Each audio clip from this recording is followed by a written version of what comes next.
SSC group C এবং group D নিয়োগ নিয়ে বড় ঘোষণা, পিছোচ্ছে নিয়োগ প্রক্রিয়া। তবে কবে থেকে আবেদন জমা শুরু, এই ভিডিওতে কিন্তু আমরা বিস্তারিত জেনে নেব।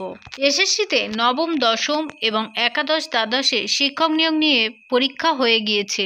সেই মতো স্কুলে স্কুলে গ্রুপ সি গ্রুপ ডি পদে নিয়োগের আবেদনও জমা নেওয়ার কথা ছিল, কিন্তু সেই সময়সীমা কিন্তু এবার পেছোচ্ছে। এসএসসি সূত্রে খবর যে অনলাইনে আবেদনের সময়সীমা পিছাচ্ছে স্কুল সার্ভিস কমিশন।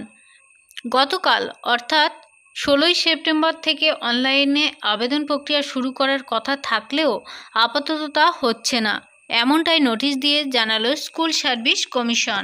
তবে কবে জমা নেওয়া হবে আবেদন, সূত্রের খবর পুজোর পরেই কিন্তু গ্রুপ সি গ্রুপ ডি পদে নিয়োগের আবেদন প্রক্রিয়া শুরু করা হবে। তবে বেশ কিছুদিন আগে এসএসসি বিজ্ঞপ্তি দিয়ে জানিয়েছিলেন 16ই সেপ্টেম্বর থেকে 31শে অক্টোবর পর্যন্ত গ্রুপ সি ডি পদে নিয়োগের আবেদন প্রক্রিয়া কিন্তু শুরু হবে।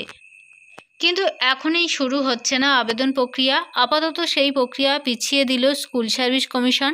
প্রসঙ্গত আদালতের রায়ে গ্রুপ সি এবং গ্রুপ ডি পদে চাকরি গিয়েছিল বহু কর্মীর। গ্রুপ সি পদে নিয়োগের জন্য 2989টি এবং গ্রুপ ডি পদে নিয়োগের জন্য 5484টি শূন্যপদ রয়েছে বলে আগেই জানিয়েছিল এসএসসি।